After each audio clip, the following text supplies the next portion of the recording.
हर हर महादेव, जय मां बाला सुंदरी। बात करते हैं आज कुंडली में मांगलिक दोष की, कि मांगलिक दोष कैसे कुंडली में बनता है और विवाह के समय पर इसकी जरूरत क्यों होती है।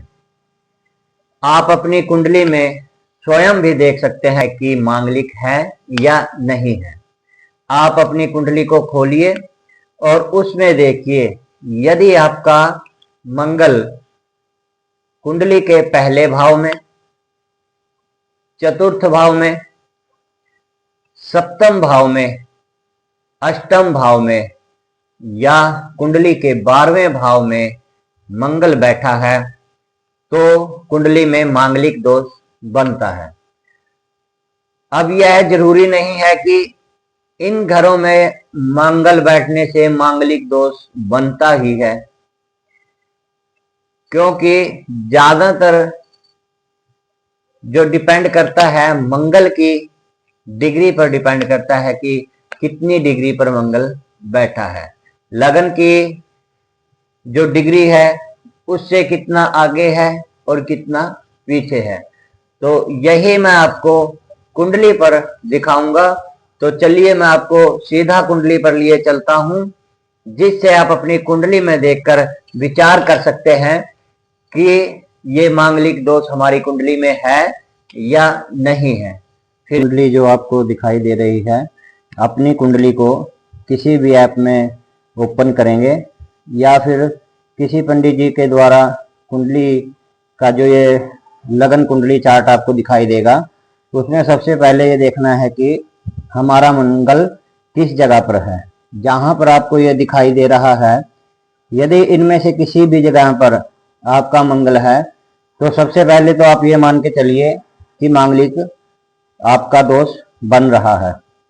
अब किन कारणों से नहीं बन सकता, जरूरी नहीं है कि यहाँ पर मंगल बैठ गया है और ये मांगलिक दोष बन ही रहा है।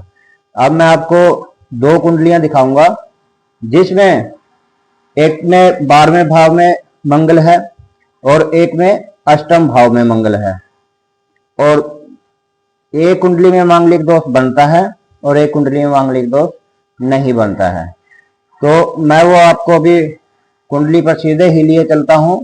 ये कुंडली देखिए। अब इसमें देखिए कि यहां पर मंगल 12वें भाव में बैठा है, तो लगन कुंडली के हिसाब से यह मांगलिक दोष बन रहा है। लेकिन लगन की डिग्री देखिए और मंगल की डिग्री देखिए, कितना फर्क है। यानी कि मंगल डिग्री वाइज अगर देखा जाए तो 11वें भाव में आता है, और जब 11वें भाव में मंगल डिग्री के हिसाब से आ गया, यानी कि चलित कुंडली के हिसाब से मंगल 11वें भाव में आ गया, तो यह मांगलिक दोष नहीं माना जाएगा।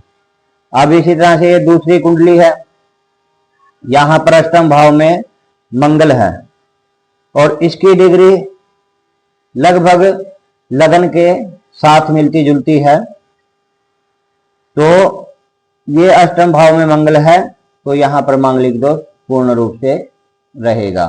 तो इसी तरह से आप अपनी कुंडली में देख सकते हैं कि हम मांगलिक दोष हमारे साथ बन रहा है या नहीं बन रहा है। और जिसका मांगलिक दोष बनता है तो शादी के टाइम पर इसका विचार किया जाता है। मांगलिक लड़के का मांगलिक लड़की के साथ ही शादी की जाती है। अच्छा, कुछ पंडित जी ये बता देते हैं कि थोड़ा मांगलिक दोष है, आंशिक मांगलिक दोष है। देखिए, आंशिक मांगलिक दोष, थोड़ा मांगलिक दोष, ज्यादा मांगलिक दोष कुछ नहीं होता। मांगलिक दोष सिर्फ मांगलिक दोष है।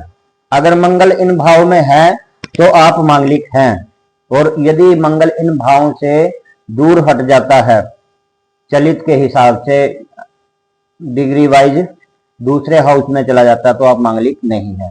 दो ही चीजों को जाना जाता है, या तो मांगलिक है या मांगलिक नहीं है। कुछ पंडित जन यह बता देते हैं कि आंशिक मांगलिक दोष है, थोड़ा मांगलिक दोष है।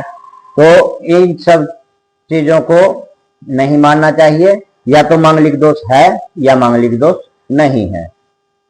तो जिसकी कुंडली में मांगलिक दोष रहता है, मंगल की पूजा अर्चना करें और मांगलिक लड़के का मांगलिक लड़की के साथ ही शादी करें, या फिर 28 वर्ष के बाद शादी करें। और एक बात और कहना चाहूंगा कि अपने इष्ट का और माता पिता की सेवा करें और अपने इष्ट का जाप और ध्यान करें, भगवान आपका कल्याण करेगा। हर हर महादेव, जय मां बाला सुंदरी। मेरे द्वारा दी गई जानकारी से संतुष्टि है तो चैनल को सब्सक्राइब करें और जहां पर जरूरत है वहां तक चैनल को पहुंचाएं। हर हर महादेव।